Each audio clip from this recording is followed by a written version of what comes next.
الحمد لله رب العالمين والصلاة والسلام على أشرف الأنبياء والمرسلين أما بعد فأعوذ بالله من الشيطان الرجيم بسم الله الرحمن الرحيم قل هو الله أحد الله الصمد لم يلد ولم يولد ولم يكن له كفوا أحد صدق الله العظيم আসলে তো আপনাদের সাথে কথা হয়েছিল যে রমজানের পরে আমরা শুরু করব ধারাবাহিকভাবে কোনো এক বিষয়ের উপরে। এর আগে তো বিভিন্ন বিষয়ের উপরে বিভিন্ন সময় বয়ান হইতেছিল, তো রমজানের পরে আর হয়ে ওঠে নাই। যাই হোক, তো কোরবানির আগেও তো ওরকম একবারই শুধু আসা হয়েছিল। আর আমাদের ইউসুফ ভাই আর অন্যান্য অনেক ভাইয়েরা তারা রিকোয়েস্ট করেছেন যে আপনি আকীদার উপরে প্রথম শুরু করেন, আকীদার উপরে শুরু করেন, তারপরে ইনশাআল্লাহ নামাজ, তারপরে অন্যান্য যে সমস্ত বিষয় আছে এই সমস্ত বিষয় শুরু করবেন। আর যে কোনো ইবাদত বন্দেগীর আগে সবচেয়ে বড় ইবাদত হলো মানুষের আকীদা ঠিক করা। আকীদা হলো প্রতিটি মুসলমানের বিশ্বাস। আমরা তো শুধু এতটুকু মনে করি যে আল্লাহর উপর বিশ্বাস রাখতে হবে, রাসূলুল্লাহ সাল্লাল্লাহু আলাইহি ওয়াসাল্লামের উপর বিশ্বাস রাখতে হবে, অবশ্যই। কিন্তু এর সাথে সাথে এই দুটি বিষয়ের সাথে সম্পৃক্ত আরো অনেক বিষয় আছে যেগুলো আমাদের আকীদার মধ্যে অন্তর্ভুক্ত। এগুলোকে আকিদাতু আহলিস সুন্নতি ওয়াল জামাআহ বলা হয়। আকিদাতু আহলিস সুন্নতি ওয়াল জামাআহ, আহলুস সুন্নতি এই জন্য বলা হয়, রাসূলুল্লাহ সাল্লাল্লাহু আলাইহি ওয়াসাল্লাম ইরশাদ করেছেন, এবং একটি নয় অনেকগুলো হাদিস, আলাইকুম বিসুন্নতি ওয়া সুন্নতি খুলাফায়ে রাশিদিন আল মাহদিয়িন। আমরা সবসময় শুনে থাকি আদু আলাইহা বিন নওয়াজিজ, ইবনে মাজাহ শরীফের হাদিস।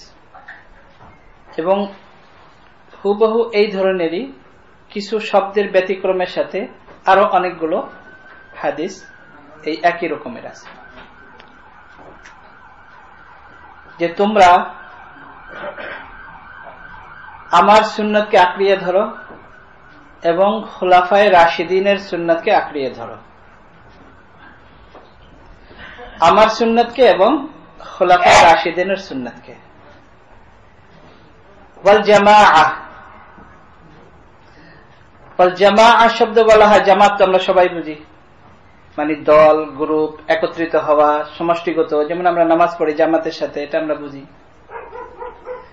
রাসূলুল্লাহ সাল্লাল্লাহু আলাইহি ওয়াসাল্লাম ইরশাদ করেছেন, ইবনে মাজাহ শরীফের হাদিস এবং এর উপরেও অনেকগুলো হাদিস, আলাইকুম বিসসাওয়াদিল আযম।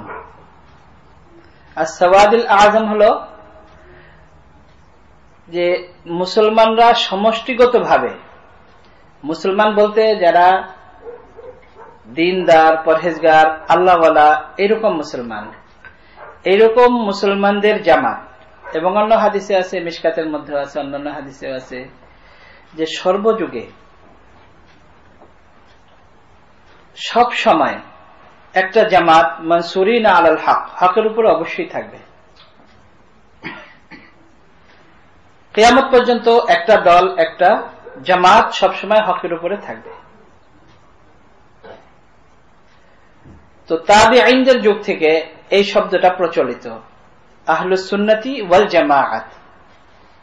আহলুস সুন্নতি মানে আলাইকুম বিসুন্নতি, তো হুজুর সাল্লাল্লাহু আলাইহি ওয়াসাল্লামের সুন্নাত এবং মুসলমানদের জামাত। মুসলমানদের জামাত বলতে সাহাবায়ে কেরাম থেকে শুরু করে কিয়ামত পর্যন্ত যে একটা দল, একটা জামাত হকের উপরে থাকবে, রাসূলুল্লাহ সাল্লাল্লাহু আলাইহি ওয়াসাল্লামের সুন্নতের উপরে থাকবে কিয়ামত পর্যন্ত, যেহেতু হাদিসের মধ্যে পরিষ্কার আছে। তো রাসূলুল্লাহ সাল্লাল্লাহু আলাইহি ওয়াসাল্লামের সুন্নাত, খোলাফায়ে রাশিদিনের সুন্নাত এবং মুসলমানদের মধ্যে যারা আহলে হক একটা জামাত সর্বসময়ে কিয়ামত পর্যন্ত থাকবে,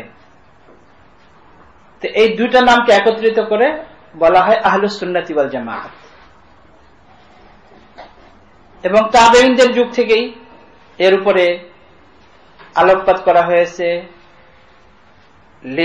লিপিবদ্ধ করা হয়েছে, একত্রিত করা হয়েছে যে প্রতিটি মুসলমানের কি কি বিশ্বাস এবং আকীদা রাখা উচিত, যেটাকে আমরা প্রিন্সিপাল বিলিফ বলি, মানে যেগুলো রাখতেই হবে আমাদের প্রতিটি মুসলমানের।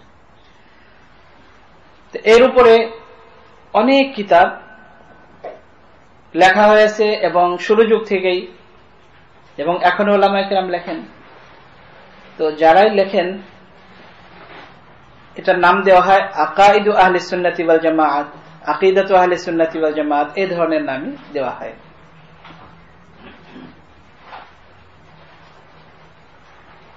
তো এটা হলো আহলুস সুন্নাতি ওয়াল জামাআতের আকীদা। এখন এই আহলুস সুন্নাতি ওয়াল জামাআতের আকীদা, এটা রাসূলুল্লাহ সাল্লাল্লাহু আলাইহি ওয়াসাল্লামের সুন্নাত, খোলাফায়ে রাশিদিনের সুন্নাত এবং সর্বযুগে যে ভালো মুসলিম যারা হকের উপরে যারা থাকবে, যেমন হযরত আবু বকর রাদিয়াল্লাহু তাআলা আনহুর সময় সাহাবায়ে কেরাম যে সমস্ত বিষয়ের উপরে একমত হয়েছেন, সাহাবাদের ইজমা, তাবেঈনদের যুগে যে সমস্ত বিষয়ে সমস্ত তাবেঈন একত্রিত হয়েছেন, তাবেঈনদের ইজমা মানে ঐক্যমত পোষণ। তো প্রতিটি যুগে আহলে হক উলামায়ে কেরামের এরকম একটা জামাত সবসময় থাকবে, যারা যে সমস্ত বিষয়ের উপরে ঐক্যমত পোষণ করবেন, এটা হলো জামাত, ইজমা, ঐক্যমত পোষণ করা। এটাই হলো আকীদাতু আহলিস সুন্নাতি ওয়াল জামাআত। তো যেহেতু আলাইকুম বিসুন্নতি ওয়া সুন্নাতিল খুলাফায়ে রাশিদিন আল মাহদিয়িন, খোলাফায়ে রাশিদিনের সুন্নাত অবলম্বন করাও আমাদের জন্য অত্যাবশ্যক, জরুরি। এর দ্বারা বোঝা গেল যে সমস্ত হাদিস কিন্তু সুন্নত নয়, কিন্তু অনেক এমন জিনিস আছে যেগুলো হাদিস নয় কিন্তু সুন্নত। অনেক হাদিস আছে, ম্যাক্সিমাম হাদিসই সুন্নত, ম্যাক্সিমাম হাদিসই সুন্নত, কিন্তু এমনও কোন কোন হাদিস আছে হুজুর সাল্লাল্লাহু আলাইহি ওয়াসাল্লামের হাদিস কিন্তু সুন্নত নয়। আবার অনেক সুন্নত আছে যেগুলো খোলাফায়ে রাশিদিনের সুন্নত, তো সেগুলো সুন্নত কিন্তু হাদিস নয়। তো পরিষ্কার আমরাও বুঝি, হাদিস বলা হয় রাসূলুল্লাহ সাল্লাল্লাহু আলাইহি ওয়াসাল্লামের কোন কথা, কোন আদেশ, কোন আমল, অথবা রাসূলুল্লাহ সাল্লাল্লাহু আলাইহি ওয়াসাল্লামের সামনে কোন কাজ করা হয়েছে, সাহাবায়ে কেরাম করেছেন, রাসূলুল্লাহ সাল্লাল্লাহু আলাইহি ওয়াসাল্লাম বাধা দেননি, এই সব জিনিসগুলোই হলো হাদিস। তো যেহেতু হাদিসের সংজ্ঞা হলো এটা যে রাসূলুল্লাহ সাল্লাল্লাহু আলাইহি ওয়াসাল্লামের কথা, রাসূলুল্লাহ সাল্লাল্লাহু আলাইহি ওয়াসাল্লামের আদেশ, রাসূলুল্লাহ সাল্লাল্লাহু আলাইহি ওয়াসাল্লামের নিষেধ, রাসূলুল্লাহ সাল্লাল্লাহু আলাইহি ওয়াসাল্লাম যে কাজ করেছেন, আমল, অ্যাকশন, অথবা রাসূলুল্লাহ সাল্লাল্লাহু আলাইহি ওয়াসাল্লামের সামনে করা হয়েছে কিন্তু তিনি বাধা দেননি, এগুলো হলো হাদিস। তো রাসূলুল্লাহ সাল্লাল্লাহু আলাইহি ওয়াসাল্লাম যখন দুনিয়া থেকে বিদায় নিয়েছেন, চলে গেছেন, এগুলো আমাদের সামনে আসবে যে আম্বিয়ায়ে কেরাম যারা দুনিয়া থেকে বিদায় নিয়েছেন, আমরা যেটাকে বলি মারা গেছেন, আসলে কি আম্বিয়ায়ে কেরাম মৃত? এগুলো আসবে আমাদের আকীদার বিষয়, যেহেতু এগুলো আমাদের আকীদা, এগুলোর উপর ইনশাআল্লাহ আলোকপাত করা হবে। রাসূলুল্লাহ সাল্লাল্লাহু আলাইহি ওয়াসাল্লামের দুনিয়া থেকে বিদায় নেওয়ার পরে হুজুর সাল্লাল্লাহু আলাইহি ওয়াসাল্লামের আর কোনো হাদিস তো হতে পারে না, তার কোন হাদিসের সম্পর্ক তো হুজুর সাল্লাল্লাহু আলাইহি ওয়াসাল্লামের সামনে যে সাহাবায়ে কেরাম করেছেন, হুজুর সাল্লাল্লাহু আলাইহি ওয়াসাল্লাম বাধা দেননি, তো এটা সম্পৃক্ত রাসূলুল্লাহ সাল্লাল্লাহু আলাইহি ওয়াসাল্লামের ব্যক্তিত্বের সাথে। কিন্তু রাসূলুল্লাহ সাল্লাল্লাহু আলাইহি ওয়াসাল্লাম যখন দুনিয়া থেকে চলে গেছেন, এরপরে তো হাদিস হতে পারে না। এখন খোলাফায়ে রাশিদিন, খোলাফায়ে রাশিদিনের মধ্যে হযরত আবু বকর রাদিয়াল্লাহু তাআলা আনহু সর্বপ্রথম খলিফা, হযরত ওমর রাদিয়াল্লাহু তাআলা আনহু দ্বিতীয় খলিফা, হযরত উসমান ইবনে আফফান রাদিয়াল্লাহু তাআলা আনহু তৃতীয় খলিফা, হযরত আলী ইবনে আবি তালিব রাদিয়াল্লাহু তাআলা আনহু চতুর্থ খলিফা, খোলাফায়ে রাশিদিন। এখন এই খোলাফায়ে রাশিদিনের যুগে যে সমস্ত আমলগুলি হয়েছে, এই সমস্ত আমলগুলো সুন্নত, কিন্তু হাদিস নয়। এর দ্বারা আমরা একথা বুঝতে পারলাম যে অনেক সুন্নত আছে যেগুলো হাদিস নয়, কিন্তু ম্যাক্সিমাম হাদিস সুন্নত। কিছু কিছু হাদিস আছে যেগুলো সুন্নত নয়। এর উদাহরণ ইনশাআল্লাহ পরবর্তীতে আমরা দেব। এখনো আপনাদের যেহেতু সবারই মনের ভিতরে যেটা কেমন ব্যাপার, হাদিস হবে আর সুন্নত হবে না, তো এই জন্য একটা এক্সাম্পল এখন দেই, পরবর্তীতে আবার আসবে। যেমন বুখারী শরীফের হাদিস, রাসূলুল্লাহ সাল্লাল্লাহু আলাইহি ওয়াসাল্লাম একটা এলাকায় গিয়েছেন, যাওয়ার পরে সেখানে মানুষ যেখানে গার্বেজ ফেলে বলতে আমাদের এখানে তো বোঝানো কঠিন, কিন্তু আমরা তো সবাই বাংলাদেশ থেকে এসেছি, আমরা তো বুঝি। আমাদের দেশে ঢাকায় দেখেছেন না, যেখানে ওই যে ডাম্পিং করে, তো এরকম কোন, আর ওই যুগে মদিনাতে তো এত স্ট্যান্ডার্ডও ছিল না। বাংলাদেশে আমরা যেটাকে খারাপ মনে করি, তো ওই যুগে তো এতটুকু স্ট্যান্ডার্ডও ছিল না, তখন মানে কোন এলাকায় ফেলানো হইতো। তো এরকম কোন এলাকায় রাসূলুল্লাহ সাল্লাল্লাহু আলাইহি ওয়াসাল্লাম যে দাঁড়িয়ে পেশাব করেছেন এবং ওযু করেননি। এর দ্বারা দুটা জিনিস বোঝা গেল। একটা হলো যে হুজুর সাল্লাল্লাহু আলাইহি ওয়াসাল্লাম দাঁড়িয়ে পেশাব করেছেন, এটা। আর ওযু করেন না, এর দ্বারা বোঝা গেল যে হুজুর সাল্লাল্লাহু আলাইহি ওয়াসাল্লামের অভ্যাস ছিল যে যখনই বাথরুম ইউজ করতেন, পেশাব করতেন বা পায়খানা করতেন, সাথে সাথে ওযু করতেন। এটা হুজুর সাল্লাল্লাহু আলাইহি ওয়াসাল্লামের সারা জীবনের অভ্যাস। এখানে দুটা জিনিস বোঝা গেল। একটা হলো দাঁড়িয়ে পেশাব করে, এটাও ব্যতিক্রম, আর ওযু করেন না, এটাও ব্যতিক্রম। তো এই দুটা জিনিসের দ্বারা বোঝা গেল যে এখানে এরকম পরিস্থিতি ছিল না ওযু করার মতো। তা নাহলে সারা জীবনের অভ্যাস এটা অবশ্যই করতেন। আর দ্বিতীয় যে জিনিসটা, এটা হলো যে রাসূলুল্লাহ সাল্লাল্লাহু আলাইহি ওয়াসাল্লাম সারা জীবন কখনো দাঁড়িয়ে পেশাব করেন নাই, এখানে দাঁড়িয়ে পেশাব করেছেন। বুখারীরই হাদিস, অন্য হাদিস হযরত আয়েশা রাদিয়াল্লাহু তাআলা আনহা থেকে বর্ণিত, তিনি বলেন যে যদি কেউ তোমাদেরকে বলে যে রাসূলুল্লাহ সাল্লাল্লাহু আলাইহি ওয়াসাল্লাম কখনো দাঁড়িয়ে পেশাব করেছেন, তাহলে ফালা তুসাদ্দিকুহু, তোমরা কখনো বিশ্বাস করবে না। অর্থাৎ কখনো তোমরা এটা বিশ্বাস করবে না যে হুজুর সাল্লাল্লাহু আলাইহি ওয়াসাল্লাম দাঁড়িয়ে পেশাব করেছেন। এর দ্বারা বোঝা গেল যে রাসূলুল্লাহ সাল্লাল্লাহু আলাইহি ওয়াসাল্লামের সারা জীবনের অভ্যাস বসে পেশাব করা। তো এখানে ব্যতিক্রম বুখারীর হাদিস, আর সারা জীবনের অভ্যাস বসে পেশাব করা। আর এখানে ব্যতিক্রম, আর এই হাদিস বুখারীর হাদিস, আর সনদ হিসাবে খুবই সহিহ হাদিস, সঠিক। তো এখানে আমাদের বুঝতে হবে যে সারা জীবনের অভ্যাস যেটা হুজুর সাল্লাল্লাহু আলাইহি ওয়াসাল্লামের এবং সাহাবায়ে কেরামের স্বাভাবিক, হুজুর সাল্লাল্লাহু আলাইহি ওয়াসাল্লামের সারা জীবনের অভ্যাস সাহাবায়ে কেরাম তো এটাই করবেন। তো সাহাবায়ে কেরামেরও সারা জীবনের অভ্যাস বসে পেশাব করা, এখানে ব্যতিক্রম হলো, তো নিশ্চয়ই এর মধ্যে কোনো রহস্য আছে। হুজুর সাল্লাল্লাহু আলাইহি ওয়াসাল্লামের কোনো কাজ, কোনো আমল, কোনো কথা বৃথা হতে পারে না, নিশ্চয়ই তার মধ্যে কোনো হিকমত বা রহস্য আছে। সুন্নাত হুজুর সাল্লাল্লাহু আলাইহি ওয়াসাল্লামের বসে পেশাব করা, এটাই হলো সুন্নাত। কিয়ামত পর্যন্ত সমস্ত মুসলমানদের জন্য বসে পেশাব করা এটাই সুন্নাত, হুজুর সাল্লাল্লাহু আলাইহি ওয়াসাল্লামের সুন্নাত। কিন্তু দাঁড়িয়ে পেশাব করা এটাও হাদিস, বুখারীর হাদিস, সহিহ হাদিস, কিন্তু এটা সুন্নাত নয়। তো এরকম, এটা তো শুধু একটা এক্সাম্পল দিলাম এই জন্য আপনাদের বোঝার জন্য। তো সবার মনের মধ্যে একটাই থাকবে যে এটা কিভাবে হতে পারে যে হাদিস আবার সুন্নাত হবে না। তো এই জন্য একটা এক্সাম্পল দিলাম। এরকম আছে কিছু কিছু, কিন্তু ম্যাক্সিমাম হাদিসই সুন্নাত। এখানে রহস্য হলো, আমাদের সবচেয়ে প্রথম চিন্তা করা উচিত যে সৌদি আরব, বিশেষ করে মদিনায়, তখন মদিনার ঘটনা, তো মদিনাতে কি, যেখানে মরুভূমি, জায়গার কি কোনো অভাব আছে? কত পতিত জমি পড়ে আছে। তো এখানে রাসূলুল্লাহ সাল্লাল্লাহু আলাইহি ওয়াসাল্লাম কোনো ভালো জায়গায় যে পেশাব করতে পারতেন না? আমাদের ঢাকা শহরের মতো এরকম তো না যে একেবারে কোনো জায়গায় নেই, কি করবেন, কোথাও দাঁড়িয়ে যায় পেশাব, এরকম তো না। এখনো যে দেখেন মদিনাতে যে এত লোকজন, এত আবাদি, তারপরেও অনেক খালি জায়গা পড়ে আছে। তো রাসূলুল্লাহ সাল্লাল্লাহু আলাইহি ওয়াসাল্লাম যেরকম করেছেন নিশ্চয়ই এর মধ্যে কোনো রহস্য আছে। রহস্য হলো যে যদি কখনো এমন পরিস্থিতি হয় তাহলে দাঁড়িয়ে পেশাব করাও জায়েজ। তো হুজুর সাল্লাল্লাহু আলাইহি ওয়াসাল্লামের এই আমলটা যে জায়েজ এটা বর্ণনা করার জন্য। যদি আপনি কোন এমন পরিস্থিতিতে পড়েন যেখানে বসা আপনার জন্য সম্ভব নয়, ময়লা আবর্জনা জায়গা আমাদের দেশে হয়ে থাকে, এখানেও তো অনেক সময় হয়, তো এরকম পরিস্থিতিতে যদি কেউ দাঁড়িয়ে পেশাব করে তাহলে এটা তার জন্য জায়েজ। আর আমাদেরকে হুজুর সাল্লাল্লাহু আলাইহি ওয়াসাল্লামই তো সবকিছু শিখাবেন, তিনিই তো নবী। যদি তিনি না শিখান তো আমরা পরবর্তীতে কিভাবে শিখব? এই আমলটা যদি হুজুর সাল্লাল্লাহু আলাইহি ওয়াসাল্লামের তখন না হতো তাহলে পরবর্তীতে উলামায়ে কেরাম, সাহাবায়ে কেরাম, তাবেঈন, তাবে তাবেঈন আজ পর্যন্ত উলামায়ে কেরাম কত পেরেশান থাকতেন যে এরকম পরিস্থিতিতে আমরা কি করব।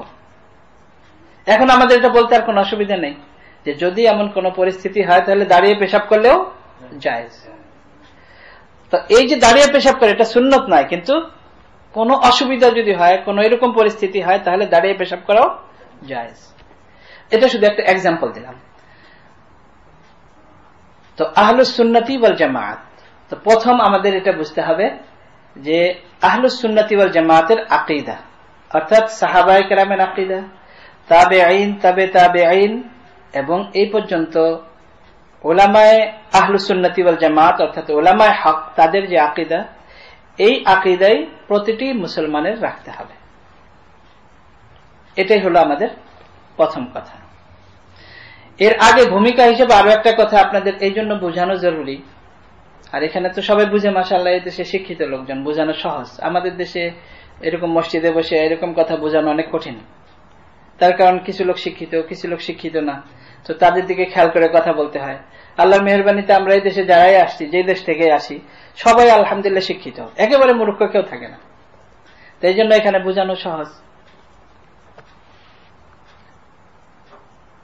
ফিকার মধ্যে অর্থাৎ মাসাইলের মধ্যে আমল করার ব্যাপারে যেরকম চারটা মাযহাব, যেটা আমরা সবাই জানি, চারটা মাযহাব, হানাফি, মালিকি, শাফিঈ, হাম্বলি। এই আকীদার মধ্যেও তিনটা মাযহাব। এখানে আপনারা কনফিউজ হয়ে যাবেন যে আকীদা প্রতিটি মুসলমানের বিশ্বাস রাখা উচিত, তার মধ্যে আবার তিনটা মাযহাব কেন? এটা তো সবার একটা প্রশ্ন হওয়ার দরকার, হয়ে গেছে এতক্ষণে মনে হয়। তো এই জন্য এটা আগে ক্লিয়ার করে দিই ভূমিকা হিসেবে। আর যদি আপনাদের মনে এটা থাকে যে আকীদার মধ্যে কেন হবে, তাহলে তো মাসাইলের মধ্যেও তো একই ব্যাপার। তা আমরা তো সবাই তো ইবাদত বন্দেগী করে জান্নাতে যেতে চাই, তো মাসাইলের মধ্যে কেন চারটা মাযহাব হবে? এর উপরে আমরা এখন আলোচনা করব না, মাযহাবের ব্যাপারে করব আমরা পরবর্তীতে। এখন যেহেতু আকীদার ব্যাপারে, এই জন্য আকীদার উপরে শুধু করব। আকীদার মধ্যে তিনটা মাযহাব। একটা হলো সালাফিউল আকীদা, সালাফে সালেহিন। সালাফে সালেহিন সাহাবাদের থেকে নিয়ে তাবেঈন, তাবে তাবেঈন পর্যন্ত।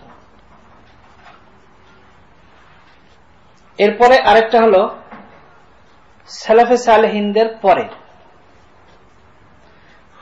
রাসূলুল্লাহ সাল্লাল্লাহু আলাইহি ওয়াসাল্লাম ইরশাদ করেছেন, খায়রুল কুরুনি কারনি, আমার যুগ হলো উত্তম যুগ। সুম্মাল্লাযীনা ইয়ালুনাহুম, হাদিস, তারপরে হলো তার নিকটতম যেই যুগ। তো রাসূলুল্লাহ সাল্লাল্লাহু আলাইহি ওয়াসাল্লামের পরে সাহাবাদের যুগ 100 বছর পর্যন্ত। সর্বশেষ সাহাবীর ইন্তেকাল হয়েছে 104 হিজরিতে। তো রাসূলুল্লাহ সাল্লাল্লাহু আলাইহি ওয়াসাল্লামের পরে নিকটতম যুগ। সুম্মাল্লাযীনা ইয়ালুনাহুম, তারপরে তাবেঈন এবং তাবে তাবেঈনদের। রাসূলুল্লাহ সাল্লাল্লাহু আলাইহি ওয়াসাল্লামের দুনিয়া থেকে চলে যাওয়ার পরে সাহাবাদের যুগ 104 হিজরি পর্যন্ত, তখন কিন্তু তাবেঈনদেরও যুগ। মানে আমরা দুইটা একটা হিসাব, আমরা যদি এক হিসাবে দেখতে যাই, রাসূলুল্লাহ সাল্লাল্লাহু আলাইহি ওয়াসাল্লাম জীবিত থাকা অবস্থায়ও কিন্তু তাবেঈন এবং তাবে তাবেঈন ছিল। এটা আপনাদের জন্য মনে হয় চিন্তার বিষয়। হুজুর সাল্লাল্লাহু আলাইহি ওয়াসাল্লাম এখনো জীবিত, কিন্তু একই সময় সাহাবা তো আছেই, কিন্তু একই সময় তাবেঈনও আছে এবং তাবে তাবেঈনও আছে। মানে আমরা যদি যুগটাকে এইভাবে দেখি চড়া ভাবে, আরেকটা যদি দেখি লম্বা ভাবে, তো লম্বা ভাবে সাহাবাদের যুগ 104 হিজরি পর্যন্ত, কিন্তু চওড়াভাবে যদি আমরা দেখি হুজুর সাল্লাল্লাহু আলাইহি ওয়াসাল্লাম এখনো আছেন, জীবিত থাকা অবস্থায় তাবেঈনও আছেন, তাবেঈনও আছেন। রাসূলুল্লাহ সাল্লাল্লাহু আলাইহি ওয়াসাল্লাম ছিলেন শুধু মদিনাতে। রাসূলুল্লাহ সাল্লাল্লাহু আলাইহি ওয়াসাল্লামের সময়ই সাহাবায়ে কেরাম বিভিন্ন দেশে গিয়েছেন, বিভিন্ন জায়গায় গিয়েছেন। এই সাহাবাদের হাতে যারা ইসলাম গ্রহণ করেছে হুজুর সাল্লাল্লাহু আলাইহি ওয়াসাল্লামকে দেখে নাই। হুজুর সাল্লাল্লাহু আলাইহি ওয়াসাল্লাম এখনো মদিনাতে। আর একটা হাদিসে পাওয়া যায় সাহাবায়ে কেরাম বিভিন্ন জায়গায় গেছেন, বিভিন্ন দেশে। এখন বলতে গেলে দেশ, তখন তো আর দেশ ছিল না, তখন তো মানে ইসলামী দেশই ছিল অর্ধেক দুনিয়া মিলে একটা দেশ। কিন্তু এখন তো অনেক দেশ হয়ে গেছে। যেমন সাহাবায়ে কেরাম ইয়ামান গিয়েছেন, ইরান গিয়েছেন, বাহরাইন গিয়েছেন, বিভিন্ন জায়গায়। এগুলো তো তখন একই এলাকা ছিল ইসলামিক এলাকা হিসেবে। তো এখন ইয়ামানে যখন সাহাবায়ে কেরাম গিয়েছেন, হুজুর সাল্লাল্লাহু আলাইহি ওয়াসাল্লাম মদিনাতে, তো এখন যারা ইয়ামানে ইসলাম গ্রহণ করেছেন তারা তো সাহাবী না, তারা তাবেঈ। এখন ওই সাহাবী ওখানে ইসলামের দাওয়াত দিয়ে অন্য জায়গায় চলে গেছেন বা ফিরত মদিনায় চলে আসছেন। এখন এই তাবেঈনদের হাতে যারা ইসলাম গ্রহণ করেছেন, হুজুর সাল্লাল্লাহু আলাইহি ওয়াসাল্লাম মদিনাতে এখনো জীবিত, তো তারা তো সাহাবাদের কেউ দেখেন নাই, কিন্তু ইসলাম গ্রহণ করেছেন, তারা কিন্তু তাবেঈন। তো লম্বা ভাবে যদি আমরা দেখি তাহলে 104 হিজরি পর্যন্ত সাহাবাদের যুগ। আবার চওড়া ভাবে যদি আমরা দেখি যে হুজুর সাল্লাল্লাহু আলাইহি ওয়াসাল্লাম থাকা অবস্থায় জীবদ্দশায় সাহাবাও আছেন, তাবেঈনও আছেন, তাবেঈনও আছেন। তো এই জন্য আমরা সাধারণত লম্বা ভাবে হিসাব করে বলি যে সাহাবাদের যুগ এবং তাবেঈনদের যুগ, এটা হলো সালাফ। এবং এই যুগটাকে বলা হয়, যেহেতু রাসূলুল্লাহ সাল্লাল্লাহু আলাইহি ওয়াসাল্লাম বলেছেন খায়রুল কুরুন, উত্তম যুগ। উত্তম যুগ এই হিসেবে যে এই দুইটা যুগের মধ্যে এমনি বাহ্যিকভাবে তো ঝগড়া গন্ডগোল অনেক কিছু হয়ে গেছে, সাহাবাদের মধ্যে হয়েছে দ্বন্দ্ব, কিন্তু ঈমান এবং আকীদা এবং মাসাইলের মধ্যে তাদের কোনো দ্বন্দ্ব ছিল না। অতি সংক্ষেপে, যেহেতু ওইদিকে আমরা যাব না, ওটা আমাদের বিষয় না, একটা এক্সাম্পল দেই। হযরত আলী রাদিয়াল্লাহু তাআলা আনহুর সাথে হযরত মুয়াবিয়া রাদিয়াল্লাহু তাআলা আনহুর দ্বন্দ্ব হয়ে গেছে, এবং তাদের দ্বন্দ্বের যে পারপাস, এটাও কোনো ওরকম কিছু না। যদি আমরা দেখি ওটাও কোনো একটা মানে ভালো জিনিসের কারণে। হযরত মুয়াবিয়া রাদিয়াল্লাহু তাআলা আনহুর দাবি ছিল যে হযরত উসমান রাদিয়াল্লাহু তাআলা আনহুর হত্যার বিচার করা হোক। হযরত আলী রাদিয়াল্লাহু তাআলা আনহু বলেন যে আমাকে কিছু সময় দিতে হবে, এখন এমন পরিস্থিতি যে আমি তো কিছু করতে পারবো না, আমার চতুর্দিকে যারা, এরাই হযরত উসমান রাদিয়াল্লাহু তাআলা আনহুকে হত্যা করেছে, যারা আমার সাথে ঘুরে, এখন আমি এদের সাথে কিভাবে করব? হযরত আয়েশা রাদিয়াল্লাহু তাআলার সাথে যে লেগেছিল একই ব্যাপার ছিল। ওটা তো ভিন্ন দিক, আমরা দিকে যাব না, ওটা আসবে, পরে আসবে, তখন আমরা বলবো। তো এরকম কিছু বিষয়। কিন্তু রোমান এম্পায়ার যখন তারা, তখনও তাদের ছিল, যেমন রাশিয়া আমেরিকা ছিল একসময়, এখন তো রাশিয়ার নামও নাই, এখন মানুষ চীনের নাম নেই, হয়তো এরকম হবে, যাই হোক। তো এরকম পার্সিয়ান এম্পায়ার আর রোমান এম্পায়ার, রোম সম্রাট। তো রোমান এম্পায়ার যখন জানতে পেরেছে যে মুসলমানদের মধ্যে এমন দ্বন্দ্ব হয়ে গেছে, হযরত মুয়াবিয়া রাদিয়াল্লাহু তাআলা আনহু ছিলেন শাম। শাম বলতে এখন তো সিরিয়ার একটা শহর, আসলে শাম এটা না, মানে শরীয়তের পরিভাষা এবং ইসলামী ইতিহাসে যে শাম বলা হয়, এই শাম হলো এই পুরা এলাকা, সিরিয়া, জর্ডান এবং পুরা ইসরায়েল, ফিলিস্তিন, এখন এই পুরা এরিয়া যেটা, এই পুরাটা মিলে হলো শাম। লেবানন, এটার ভিতরে লেবানন, সব মিলে একটা হলো শাম। তো হযরত মুয়াবিয়া রাদিয়াল্লাহু তাআলা আনহু ছিলেন গভর্নর, শামের গভর্নর ছিলেন হযরত উসমান রাদিয়াল্লাহু তাআলা আনহুর পক্ষ থেকে। হযরত উসমান রাদিয়াল্লাহু তাআলা আনহু শাহাদাতের পরে হযরত মুয়াবিয়া রাদিয়াল্লাহু তাআলা আনহু আর মদিনায় যেতে পারেন নাই, তার কারণ এখানে তো সামলাতে হবে, অনেক গোলযোগ, যার কারণে দূরত্ব হয়ে গেছে। তো রোমান এম্পায়ার যখন জানতে পেরেছে যে মুসলমানদের মধ্যে দ্বন্দ্ব হয়ে গেছে, তখন হযরত মুয়াবিয়া রাদিয়াল্লাহু তাআলা আনহুকে চিঠি লিখেছে যে আমি জানতে পারলাম যে তোমাদের মধ্যে দ্বন্দ্ব হয়ে গেছে, তো তুমি যদি চাও তাহলে আমি তোমাকে সাহায্য করব, মানে হযরত আলী রাদিয়াল্লাহু তাআলা আনহুর বিরুদ্ধে, তুমি যদি চাও আমি তোমাকে সাহায্য করব, তুমি আমার সাথে যোগাযোগ করো।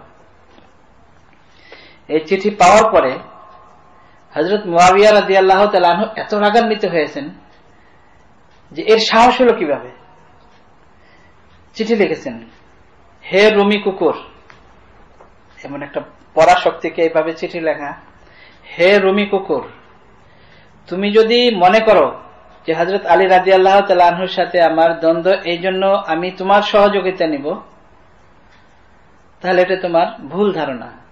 যদি তুমি ইসলামী রাষ্ট্রের উপরে আক্রমণ করো, অর্থাৎ হযরত আলী রাদিয়াল্লাহু তাআলা আনহুর সৈন্যদের উপরে আক্রমণ চালাও, তাহলে হযরত আলী রাদিয়াল্লাহু তাআলা আনহুর প্রথম সৈনিক হব আমি, মুয়াবিয়া। হযরত আলী রাদিয়াল্লাহু তাআলা আনহুর সাথে ডান পাশে প্রথম সৈনিক হব আমি তোমার সাথে যুদ্ধ করার জন্য।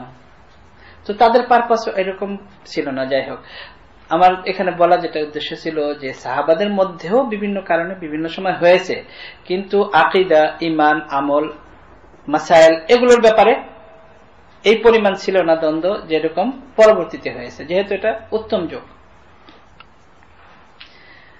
তো সালাফে সালেহিন তাদের আকীদা, এটা একটা এক্সাম্পল দিয়ে পরবর্তীতে যখন আসবে তখন ডিটেইল বলবো। যেমন কোরআনে কারিমে আল্লাহ তাআলার বিভিন্ন অঙ্গ সম্পর্কে বর্ণনা করা হয়েছে। ওয়ায়াবকা ওয়াজহু রাব্বিকা যুল জালালি ওয়াল ইকরাম,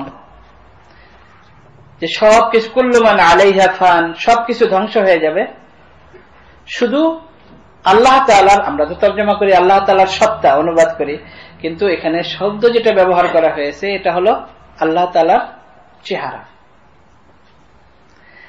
ওয়ায়াবকা ওয়াজহু রাব্বিকা, তোমার হে নবী তোমার রবের চেহারা বাকি থাকবে, আর কিছুই থাকবে না।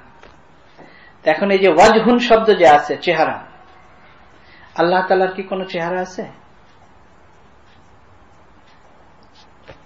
আল্লাহ তাআলার হাত, ইয়াদুল্লাহি ফাওকা আইদিহিম, আল্লাহ তাআলার হাত তাদের হাতের উপরে। হাত শব্দ আল্লাহর জন্য ব্যবহার করা হয়েছে। আল্লাহ তাআলার জন্য পা শব্দ ব্যবহার করা হয়েছে। এজন্য আরো অনেক হাদিসের মধ্যেও অনেক শব্দ আছে, যেগুলো সময় মতো আসলে আমরা বলবো। এখানে শুধু আপনাদেরকে বোঝানোর জন্য যে তিনটা মাযহাব আকীদার মধ্যে হয়ে গেছে, এটার কারণ এবং কিভাবে হয়েছে এটা বোঝানোর জন্য সংক্ষেপে। তো সালাফ যারা, সালাফে সালেহিন, তাদের তো খায়রুল কুরুন, উত্তম যুগ, তাদের সময় তো এই সমস্ত ফিতনা এত বাড়ে নাই। তাদের সময় এটা কেউ চিন্তাও করতো না। আল্লাহ তাআলার ব্যাপারে যে আমাদের আকীদা, যে আল্লাহ তাআলার কোনো জায়গার দরকার নাই, আল্লাহ তাআলার কোনো, যেমন ইস্তাওয়া আলাল আরশ, তো আল্লাহ তাআলা কি কোনো জায়গায় বসা? ইয়ানজিলু ইলা সামাইদ দুনিয়া, আল্লাহ তাআলা দুনিয়ার আসমানে নেমে আসেন, তো আল্লাহ তাআলা কিভাবে নেমে আসেন, নামার অর্থ কি? তো এগুলো সালাফের সময় এগুলো নিয়ে কেউ চিন্তাও করতো না, এগুলো তাদের কোনো ঝগড়ার বিষয় ছিল না। তাদের আকীদা হলো যে আল্লাহ তাআলার চেহারা কোরআনে কারিমে আছে, অবশ্যই আছে, কিরকম আছে আমরা জানি না। কামা ইয়ালিকু বিশানিহি, যেরকম আল্লাহর শান ওরকম আছে, আমরা এই ব্যাপারে কিছুই জানি না। আল্লাহ তাআলার হাত, ইয়াদুল্লাহি ফাওকা আইদিহিম, আল্লাহ তাআলার হাত আছে, কিরকম আছে আমরা জানি না। এই ব্যাপারে কোন যদি কেউ কোশ্চেন করে, এটাও বিদআত। কেউ যদি জিজ্ঞেস করে যে হুজুর কোরআন শরীফে যে আছে আল্লাহর হাত, এটা কিরকম, এই কোশ্চেন করাও বিদআত, কোশ্চেনও করা যাবে না। এটা হলো সালাফের আকীদা। এখন সালাফের পরে বরং তাবেঈনদের যুগেই এই ঝামেলা শুরু হয়ে গেছে, যখন আস্তে আস্তে, ওই যে বললাম যে হুজুর সাল্লাল্লাহু আলাইহি ওয়াসাল্লামের যুগেই তাবেঈন তাবে তাবেঈন ছিলেন, কিন্তু এটা চওড়াভাবে দেখলে, তা আমরা যদি এই চওড়াভাবে যদি দেখি, তাহলে আমরা দেখব সাহাবাদের যুগেই কিন্তু তাবে তাবেঈন, তাদের পরবর্তী আরো অনেক মুসলিম শুরু হয়ে গেছে যারা তাবে তাবেঈনও না, চওড়াভাবে যদি দেখি। যেমন মনে করেন যারা তাবেঈ, সাহাবাদের উপর, সাহাবাদের যারা দেখেছেন তারা তাবেঈ। এই তাবেঈনদের হাতে যারা মুসলমান হয়েছেন তারা সাহাবাদেরকে দেখেন নাই, তারা তাবে তাবেঈ, অথচ সাহাবায়ে কেরাম আছেন। আচ্ছা, এই তবে তাবেঈনদের হাতে যারা ইসলাম গ্রহণ করেছেন, সাহাবায়ে কেরাম আছেন, মনে করেন কুফাতে আছেন, ইরাকে আছেন, বাসরাতে। এখন ইরানে যারা ইসলাম গ্রহণ করেছেন তারা সাহাবাদেরকেও দেখেন নাই, ওই তাবেঈনদের হাতে ইসলাম গ্রহণ করেছেন, তারা কিন্তু তাবে তাবেঈন হয়ে গেলেন, অথচ সাহাবায়ে কেরাম আছেন। তো এরকম চওড়াভাবে যদি আমরা দেখি, তো ইসলাম কিন্তু অনেক দূর পর্যন্ত চলে গেছে যারা সাহাবাদের কাছেও নেই, অথচ সাহাবায়ে কেরাম এখনো জীবিত। যার কারণে ওই সাহাবাদের যুগের পরে তাবেঈনদের যুগে এই ঝামেলা কিন্তু শুরু হয়ে গেছে। মানুষ যখন মনে করেন বিভিন্ন লাইনে পড়ালেখা করে, চিন্তা ভাবনা করে, তখন তারা এটাও চিন্তা করেছে যে আল্লাহ তাআলার চেহারা, তাহলে আল্লাহ তাআলার চেহারা কিরকম। অথচ সালাফের আকীদা কিন্তু এটা, যে ব্যাপারে কোশ্চেন করাও বিদআত। এখন আমরা যদি আমাদের সমাজে আমরা যদি এরকম দেখি, আমার তো মনে হয় যে 100-র মধ্যে 90 জন পাবেন এরকম যারা এই ব্যাপারে কোশ্চেন করতে চায়। তখন আমাদের আকীদা ঈমান এত দুর্বল, এত কমজোর। কিন্তু সাহাবাদের তাবেঈনদের এরকম ছিল না। সাহাবাদের এই জন্য ছিল না, তারা হুজুর সাল্লাল্লাহু আলাইহি ওয়াসাল্লামকে দেখেছেন। তাবেঈনদের ছিল না, এই জন্য তারা সাহাবায়ে কেরামকে দেখেছেন। তো সাহাবায়ে কেরামের যুগেই কিন্তু শুরু হয়ে, মানে তাবেঈনদের যুগেই শুরু হয়ে গেছে যারা ওই পরবর্তীর, যে আল্লাহ তাআলার চেহারা কিরকম, আল্লাহ তাআলার হাত কিরকম, আল্লাহ তাআলার পা আছে কিরকম। তো এরকম চিন্তা করতে করতে করতে করতে যারা ওই দার্শনিক বিভিন্ন গবেষণা করে, এই ধরনের লোকে কিন্তু বেশি পথভ্রষ্ট হয়। তো তারা চিন্তা করেছে যে আল্লাহ তাআলার যদি হাত থাকে, তো আল্লাহ তাআলার যত মাখলুক আছে, আল্লাহ তো খালেক, সৃষ্টিকর্তা, তো আল্লাহ তাআলার আমরা সবাই ক্রিয়েশন, আমরা মাখলুক। তো আল্লাহর মাখলুকের মধ্যে আল্লাহ তাআলা সর্ব উৎকৃষ্ট মানুষকে আল্লাহ তৈরি করেছেন। তো আল্লাহর হাত যদি হয় তাহলে মানুষের হাতের মতো হবে।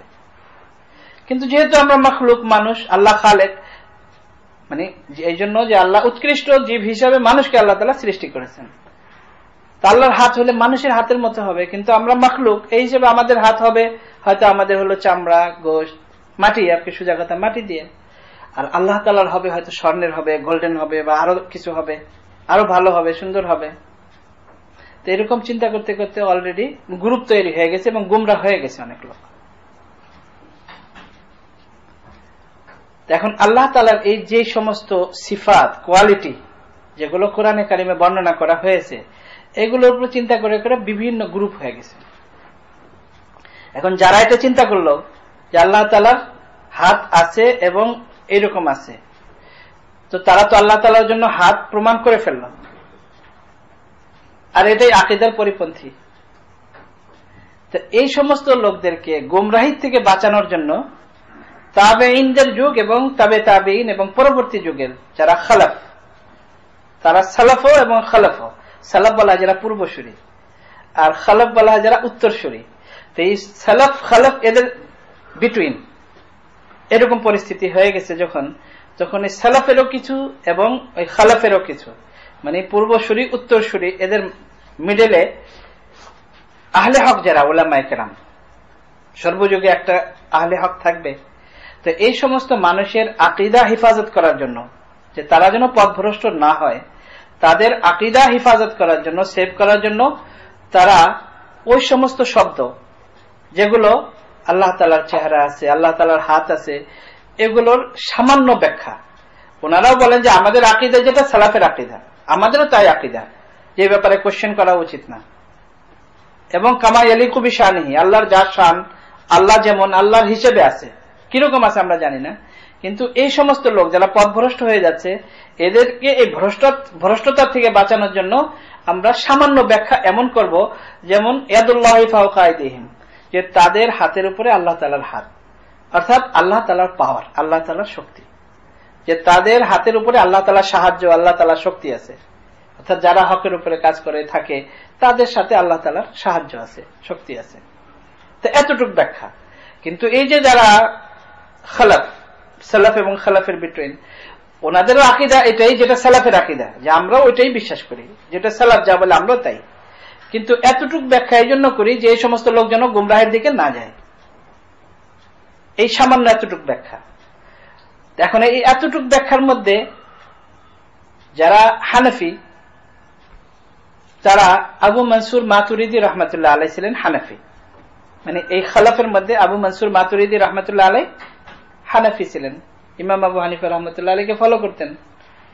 তো যার কারণে এই যে এতটুক ব্যাখ্যা হানাফিদের মধ্যে ইমাম আবু মনসুর মাতুরিদি রহমতুল্লাহ আলাইহি করেছেন, তো এই জন্য যত আকীদার মধ্যে হানাফি যারা, তারা সবাই মাতুরিদি। যেহেতু আবু মনসুর মাতুরিদি রহমতুল্লাহ আলাইহি ছিলেন হানাফি, তো এই জন্য যত হানাফি সবাই মাতুরিদি।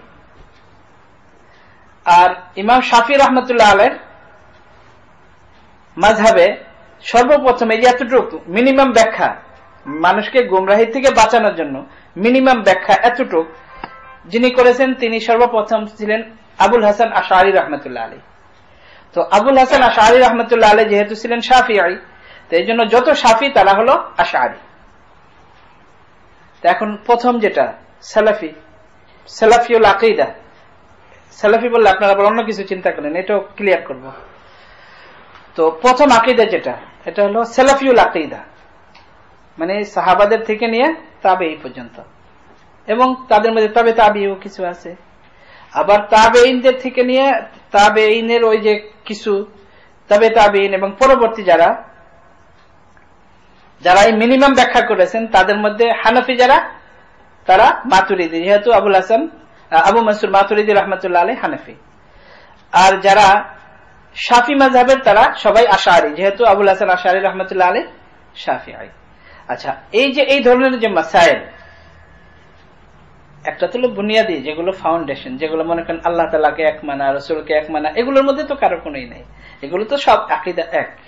কিন্তু এই যে সামান্য যে ব্যাখ্যা করে মানুষকে গুমরাহি থেকে বাঁচানোর জন্য, তো এটার মধ্যে হলো আবু মানসুর মাতুরিদি রহমতুল্লাহ আলাইহি, আবুল হাসান আশআরী রহমতুল্লাহ আলাইহি, যেহেতু উনি মাতুরিদি এই জন্য হানাফি সব মাতুরিদি, আবুল হাসান আশআরী রহমতুল্লাহ আলাইহি শাফি, এই জন্য সমস্ত শাফি আশআরী। আর এর পূর্ববর্তী যারা ছিলেন তারা সালাফিউল আকীদা। আচ্ছা, কিছু উলামায়ে কেরাম, উলামায়ে হক, তারা ওই সালাফিউল আকীদার উপরেই আছেন, মানে ওনারাও আছেন। এখন আমি যতই বলি যে মনে করেন যে আমিও সালাফি আকীদায় বিশ্বাসী, এরপরেও যদি আমি এতটুকু ব্যাখ্যা করি যে আল্লাহ তাআলার হাত মানে হলো আল্লাহ তাআলার পাওয়ার, আল্লাহ তাআলার সাহায্য, তখন আপনি বলবেন হুজুর আপনি ব্যাখ্যা তো করলেন, কিন্তু আপনি কিভাবে থাকলেন ওটার উপরে? তারপরেও পরবর্তীতে কিছু উলামায়ে কেরাম আহলে হক তারা ওই সালাফিউল আকীদার উপরেই টিকে ছিলেন। তারা বলেছেন যে না, আমরা এতটুকু করতেও রাজি না, আমরা এটুক মিনিমাম ব্যাখ্যাও করতে রাজি না। এরা গুমরাহ হোক, এরা গুমরাহ হলে আমাদের কি আসে যায়? এরা গুমরাহ হলে আমাদের তো কোনো ক্ষতি নেই, আমাদের কিছু যায় আসে না। তো এতটুকু ব্যাখ্যা আমরা করতে রাজি না। তো এরকমও ছিলেন, যার কারণে এই তিনটা আকীদাই চলে আসছে। আর এই তিনটা আকীদার মধ্যে সর্বমোট হিসাব করলে 14-15টা এরকম মাসাইল, যার মধ্যে আকীদার মধ্যে তো কোনো ইখতিলাফ মতবিরোধ হওয়ারই কথা না। তো এই জন্য সামান্য এই কয়েকটা মাসাইল নিয়ে 14-15টা মাসাইল এরকম হবে যেগুলোর মধ্যে এতটুক মিনিমাম মতবিরোধ আছে। তো আকীদার মধ্যে হলো তিনটা মাযহাব, সালাফি, সালাফিউল আকীদা, আর মাতুরিদি, আর আশআরী। আকীদার মধ্যে তিনটা মাযহাব, যেমন ফিকহের মধ্যে 4টা মাযহাব। এখন আরো একটু ক্লিয়ার করে দিই, যেহেতু আপনাদের মনে এখন আরো একটা প্রশ্ন এসে গেছে, যে আমাদের অনেক ভাইদেরকে দেখি এরা বলে আমরা সালাফি, আমরা সালাফি। এরা কিন্তু নিজেরাও বুঝে না যে আকীদা কি জিনিস এবং সালাফিউল আকীদা কি জিনিস। পরবর্তীতে এমন হয়ে গেছে, যখন এই মাযহাব শুরু হয়েছে, এগুলো আমরা যখন মাযহাব শুরু করব তখন বলবো। তো মাযহাব যখন শুরু হয়েছে, তো যেহেতু হানাফি যারা তারা মাতুরিদি, শাফি যারা তারা আশআরী, তো কিছু মাযহাব যখন থেকে শুরু হয়েছে তখন এমন নয় যে 4টা মাযহাবই ছিল। মনে করেন ইমাম আবু হানিফা রাহমাতুল্লাহ আলাইহি তাবিঈ, সাহাবাদেরকে দেখেছেন, 5 জন সাহাবীর থেকে হাদিস বর্ণনা করেছেন, কিন্তু ইমাম আবু হানিফা রাহমাতুল্লাহ আলাইহির উস্তাদ যারা বড় বড় তাবিঈ, তো তারা কি বড় ইমাম ছিলেন না? ইমাম মালিক রাহমাতুল্লাহ আলাইহি ইমাম আবু হানিফা রাহমাতুল্লাহ আলাইহি থেকে মাত্র 10 বছর ছোট, কিন্তু সাহাবায়ে কেরামকে দেখেন নাই। তিনি ছিলেন মদিনাতে, সর্বশেষ সাহাবীর ইন্তেকাল হয়েছে 104 হিজরিতে, ইমাম মালিক রাহমাতুল্লাহ আলাইহির জন্ম হয়েছে 90 হিজরিতে। কিন্তু যেহেতু কোন সাহাবী ওই সময় মদিনায় ছিলেন না, এই জন্য ইমাম মালিক রাহমাতুল্লাহ আলাইহির সাথে কোন সাহাবীর সাক্ষাৎ হয় না, এই জন্য তিনি তাবিঈ। ইমাম মালিক রাহমাতুল্লাহ আলাইহির উস্তাদ যারা বড় বড় তাবিঈ, ইমাম শাফি রাহমাতুল্লাহ আলাইহি, ইমাম মুহাম্মদ ইবনুল হাসান শাইবানী, যিনি ইমাম আবু হানিফা রাহমাতুল্লাহ আলাইহির ছাত্র, তার একেবারে খাস ছাত্র হলো ইমাম শাফি রাহমাতুল্লাহ আলাইহি। একেবারে খাস বলতে ছেলের মতো যিনি লালন পালন করেছেন ইমাম শাফি রাহমাতুল্লাহ আলাইহিকে। ইমাম আবু হানিফা রহমতুল্লাহ আলাইহির ছাত্র ইমাম মুহাম্মদ ইবনুল হাসান শাইবানী ইমাম শাফি রহমতুল্লাহ আলাইকে নিজের ছেলের মতো লালন পালন করেছেন, এরকম শাগিরদ, এরকম ছাত্র। আবার ইমাম মালিক রহমতুল্লাহ আলাইয়ের ছাত্র ইমাম শাফি রহমতুল্লাহ আলী, ইমাম আহমদ ইবনে হাম্বল রহমতুল্লাহ আলী ইমাম শাফি রহমতুল্লাহ আলাইয়ের ছাত্র, ইমাম আবু হানিফা রহমতুল্লাহ আলাইয়ের ছাত্র ইমাম আবু ইউসুফ রহমতুল্লাহ আলাইয়ের একেবারে শেষ জামানার ছাত্র, অর্থাৎ ইমাম আবু ইউসুফ রহমতুল্লাহ আলাইয়ের একেবারে শেষ জামানায় বৃদ্ধ হয়ে গেছেন। আর ইমাম আহমদ ইবনে হাম্বল রহমতুল্লাহ আলাইহি একেবারে কম বয়স, শেষ জামানার ছাত্র। আর ইমাম শাফি রহমতুল্লাহ আলাইহির খাস ছাত্র। তো মনে করেন এদেরও তো উস্তাদ ছিল, বড় বড় ইমাম ছিল, এবং তাদেরও ইজতিহাদ ছিল, তাদেরও মাযহাব ছিল, তাদেরও ফলোয়ার ছিল। কিন্তু এটা তো আল্লাহ তাআলার পক্ষ থেকে কুদরতি ভাবে। মনে করেন যার ছাত্র এরকম ছিল যে তার মাযহাবকে সংরক্ষিত করে গুছায়া শেষ পর্যন্ত রাখতে পেরেছে, তাদের মাযহাব আছে। আর ওই সমস্ত বড় বড় ইমাম যাদের ছাত্ররা তাদের মাযহাবকে ওইভাবে রাখতে পারেনি, তাদের মাযহাব নাই। কিন্তু তখনও একটা এরকম গ্রুপ ছিল যে যারা বলতো যে আমরা সরাসরি শুধু হাদিসকে ফলো করতে চাই, অন্য কোন ইজতিহাদ এবং অন্য কিছুকে ফলো করব না। তাদেরকে বলা হয়তো তখন জাহিরি, আসহাবুজ জাওয়াহির বলা হয়তো, এখনো ফিকার কিতাবে পাওয়া যায় আসহাবুজ জাওয়াহির অথবা জাহিরি। তাদের মধ্যে বড় ইমাম ছিল দাউদ জাহিরি, সেই বেশি ফেমাস, মানে জাহিরি হাদিসের উপর আমল করা। যেমন ওই যে আপনাদেরকে এক্সাম্পল দিলাম যে হুজুর সাল্লাল্লাহু আলাইহি ওয়াসাল্লাম দাঁড়িয়ে পেশাব করেছেন, এখন এই হাদিস পাওয়ার পরে সে দেখবে সনদ ঠিক, সে বলবে দাঁড়ায় পেশাব করা সুন্নাত। এটা হলো জাহিরি হাদিসের উপর আমল করা। তো এদেরকে বলা হয় আসহাবুজ জাওয়াহির। এটা এক্সাম্পল দিলাম আপনাদেরকে বোঝানোর জন্য। তো এই আসহাবুজ জাওয়াহির শুরু থেকেই ছিল, এবং এই যে তারা শুরু থেকেই ছিল তো ওইভাবে চলে আসতেছে, তাদেরও তো কিছু ফলোয়ার আছে, তাদেরও আছে এরকম হইতে হইতে এখন তারা যেহেতু তাদের ফিকার মধ্যে, যেহেতু তাদের ফিকা নাই, তাদের তো কথা হলো যে আমরা জাহিরি হাদিসের উপর আমল করব, তাই জন্য তাদের ভিন্ন কোনো মাযহাব নাই। কিন্তু এই চার মাযহাব প্রতিষ্ঠিত হয়ে গেছে এটা কুদরতি ভাবে আল্লাহর পক্ষ থেকে। আরো বড় বড় ইমাম ছিলেন, কিন্তু তাদের মাযহাব শেষ পর্যন্ত থাকে নাই। এক সময় আসছে যে এই চার মাযহাবের উপরে মুসলমান একমত হয়ে গেছে। চার মাযহাবের একমত হয়ে গেছে মানে কেন, কিছু লোক ইমাম আবু হানিফা রাহমাতুল্লাহ আলাইহির ফলোয়ার হয়ে গেছে। ফলোয়ার বলতে এগুলো বুঝাবো যে ফলোয়ার হওয়ার অর্থ কি। কিছু লোক ইমাম শাফি রহমতুল্লাহ আলাইহির ফলোয়ার হয়ে গেছে, কিছু লোক ইমাম আহমদ ইবনে হাম্বল রহমতুল্লাহ আলাইহির ফলোয়ার হয়ে গেছে, কিছু লোক ইমাম মালিক রহমতুল্লাহ আলাইহির ফলোয়ার হয়ে গেছে। আর অন্যান্য যাদের ফলোয়ার ছিল হয়তো তাদের শাগরিদ এরকম, ছাত্র এরকম ছিল না যারা সংরক্ষণ করে শেষ পর্যন্ত রাখবে, যার কারণে তাদেরটা থাকে নাই। কুদরতি ভাবে চারটা এরকম হয়ে গেছে। আর ওই যে আসহাবুজ জাওয়াহির যারা, যেহেতু তাদের তো সংগঠিত কোনো মাযহাব নাই, কিন্তু তাদের ওই ফলোয়ার শুরু থেকে কিছু না কিছু থাকে। তো ওই পরবর্তীতে তারা যখন আসছে আস্তে আস্তে, তো কিছুদিন তারা ছিল আসহাবুজ জাওয়াহির জাহিরি, পরে তারা শেষ পর্যন্ত হয়ে গেছে আহলে হাদিস, আহলুল হাদিস। এখন জাহিরি এটা আরবি শব্দ আসহাবুজ জাওয়াহির, যদিও জাহির আমরা বুঝি জাহির, কিন্তু আমরা জাহির বলতে বুঝি প্রকাশ্য, আমরা বাঙালিরা যেটা জাহির বুঝি। আর এটা তো আরবি শব্দ, তাদের একটা পরিভাষা ছিল আসহাবুজ জাওয়াহির, এখন তো ওই পরিভাষা নাই। তো তারা নিজেদেরকে প্রকাশ করার জন্য ভারতবর্ষে একসময় তারা নাম দিয়েছে আহলুল হাদিস, আহলে হাদিস।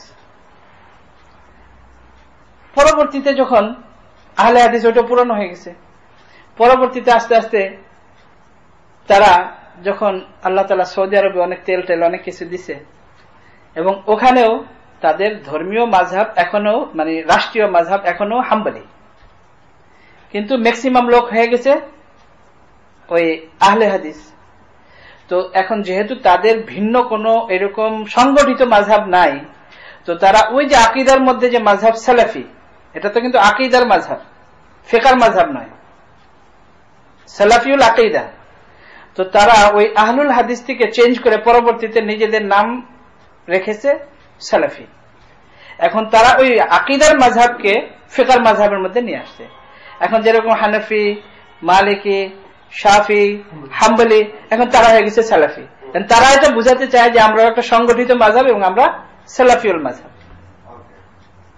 তো ওই আকীদার যে মাযহাব ছিল সালাফিউল আকীদা, ওটাকে তারা এখন ফিকার মাযহাব হিসাবে প্রকাশ করতে চায়। এটাকে বলা যায় এলমি খিয়ানত। এলমি খিয়ানত এই জন্য যে সালাফি, যেটা সালাফি তো আমরা, আসল সালাফি তো আমরা, যে সালাফের উপরেই আমরা নির্ভর করি, সালাফের আকীদার উপরে আমরা বিশ্বাসী। আসল তো এই চার মাযহাবের যারা হানাফি, মালিকি, হাম্বলি, শাফি, এরাই হলো আসল সালাফি। ওই যে সামান্য যে মতবিরোধ ওই সালাফিউল আকীদার মধ্যে, আর ওই যে মিনিমাম ব্যাখ্যা হানাফি এবং শাফি অর্থাৎ মাতুরিদি এবং আশআরীর মধ্যে সামান্য 14-15টা সাধারণ মাসাইল, ওটা মানে ওই সাধারণ জিনিস নিয়ে, মানে আকীদার মধ্যে সাধারণ জিনিস নিয়ে, মিনিমাম জিনিস নিয়ে, সামান্য কিছু জিনিস নিয়ে। তো সেই হিসাবে এই চার মাযহাব যারা, এরাই হলো আহলুস সুন্নাতি ওয়াল জামাত, এরাই হলো সালাফিউল আকীদা এবং এরাই হলো আসল সালাফি। কিন্তু আসহাবুজ জাওয়াহির যারা, যেহেতু তাদের সংগঠিত কোনো মাযহাব শুরু থেকে নাই, এই দাউদ জাহিরি কিন্তু ওই তাবে তাবেঈনদের যুগ থেকে অনেক পুরানো। ইমাম আবু হানিফা রাহমাতুল্লাহ আলাইহি মানে সমসাময়িক না একটু পরে, ওই সময় থেকেই তাদের আসহাবুজ জাওয়াহির এবং তাদের কিছু কিছু ফলোয়ার সর্বযুগেই ছিল। কিন্তু যেহেতু তাদের সংগঠিত কোনো মাযহাব নাই, তাদের স্লোগানই হলো যে আমাদের কোনো মাযহাব থাকবে না, কিন্তু তাদের মানে এমনি মুখে বলে না, কিন্তু আছে তাদেরও। আপনি কি বলেন, যদি আপনাকে আমি প্রশ্ন করি যে প্রত্যেকটা সালাফি যে এখন নিজেকে সালাফি বলে বা আহলে হাদিস বলে, সে কি সমস্ত হাদিস জানে? তো সে কিভাবে হাদিসের উপর আমল করে?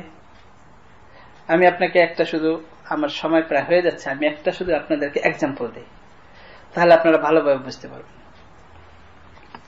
দেওবন্দে যখন রাশিয়ার সাথে আফগানিস্তানের খুব তুমুল যুদ্ধ চলছিল, যখন আমেরিকাও মানে আফগানদেরকে হেল্প করেছে ওই সময়, তো ওই সময় তো মুসলমান যারা সঠিক দিনের উপরে থাকে তাদের জন্য আফগানিস্তানে টিকে থাকা খুব কঠিন ছিল।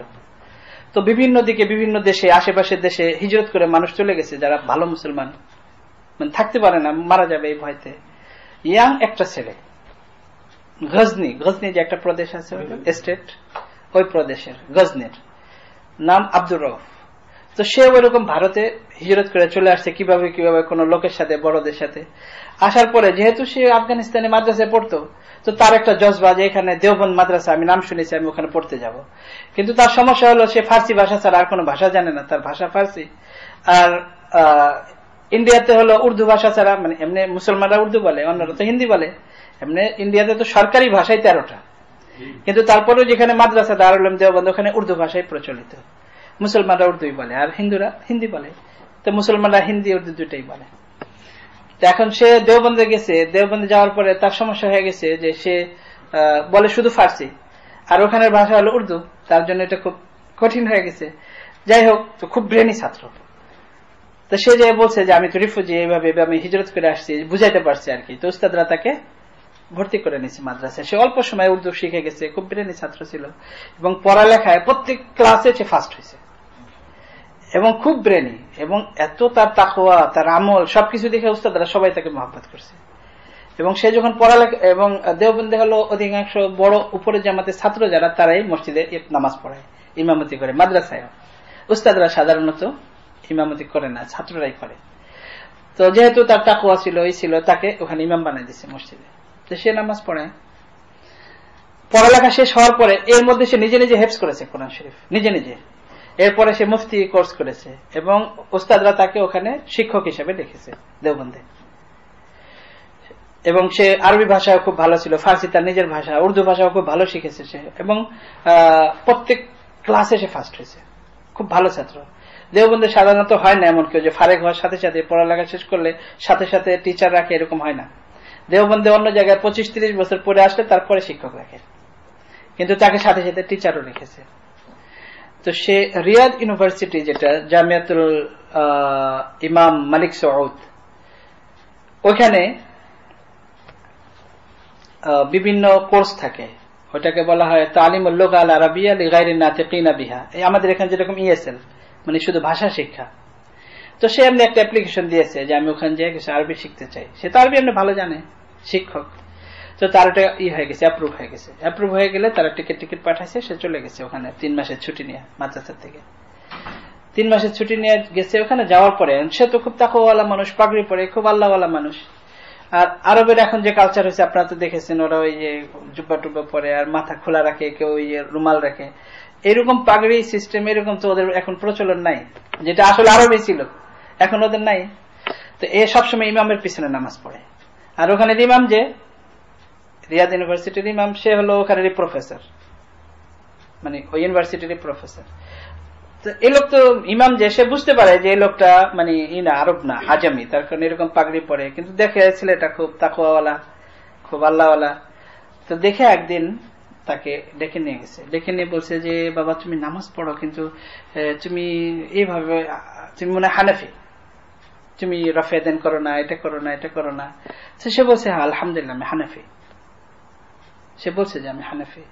তো বলছে কেন তুমি হও না, কেন তুমি অন্য মাযহাব কেন ইখতিয়ার করো না? সালাফি তো তাকে বলতে পারে না, বলে তুমি হাম্বলি মাযহাব কেন ইখতিয়ার করো না, হাম্বলি হয়ে যাও। তো সে বলছে যে না, আমি তো দলিল প্রমাণের ভিত্তিতে হানাফি। তো বলছে আচ্ছা তুমি আমার রুমে আসো। রুম নাম্বার দিছে, বলছে তুমি আমার রুমে আসবা বিকেলে। তো রুমে গেছে। রুমে যাওয়ার পরে সে আগে থেকে কিতাব বের করে রাখছে, বলছে দেখো এই যে দেখো হানাফি মাযহাব এই জন্য করা ঠিক না, এই জন্য ঠিক না, এই জন্য ঠিক না, এই জন্য ঠিক না, তুমি তোমার মাযহাব চেঞ্জ করে ফেলো। তো সে ওগুলো, সে আরবি খুব এমনি আগে থেকে ভালো জানতো এবং সে তো অনেক ব্রেনি ছাত্র, তার তো ওগুলো সব মুখস্থ। সে যখনই ওইটা দেখানোর সাথে সাথে ওগুলো তার মুখস্থ আছে আগের থেকে, সে অ্যান্সার দেওয়া শুরু করে। তো সব অ্যান্সার দিয়ে দিছে পরে এখন বলে যে আচ্ছা তুমি কালকে আবার আসবা, আগামীকাল তোমাকে আরো আমি প্রুফ দেখাবো। বলছে ঠিক আছে। তো আগামীকাল আবার যখন গেছে তখন সে আরো অনেক কিতাব বের করে রাখছে প্রুফ, ওগুলো দেখাইছে। সে ওগুলো দেখে সাথে সাথে অ্যান্সার করে দিচ্ছে। এখন আজকে ওই শেখ পেরেশান হয়ে গেছে, সে তো ডক্টর, পিএইচডি প্রফেসর। এখন সে পেরেশান হয়ে গেছে। সে বলে যে তুমি আমাকে সময় দাও, আমি শেখ আব্দুল আজিজ বিন বাসকে আমি ই করবো। আব্দুল্লাহ বিন আব্দুল আজিজ বাস, মানে যিনি গ্র্যান্ড মুফতি ছিলেন, মারা গেছেন, অন্ধ ছিলেন, যিনি অনেক বড় আল্লাহওয়ালা আলিম ছিলেন হাম্বলি মাযহাবের। বলছে আমি শেখ বিন বাসকে আমি জিজ্ঞেস করবো, তারপরে তোমাকে অ্যান্সার করবো।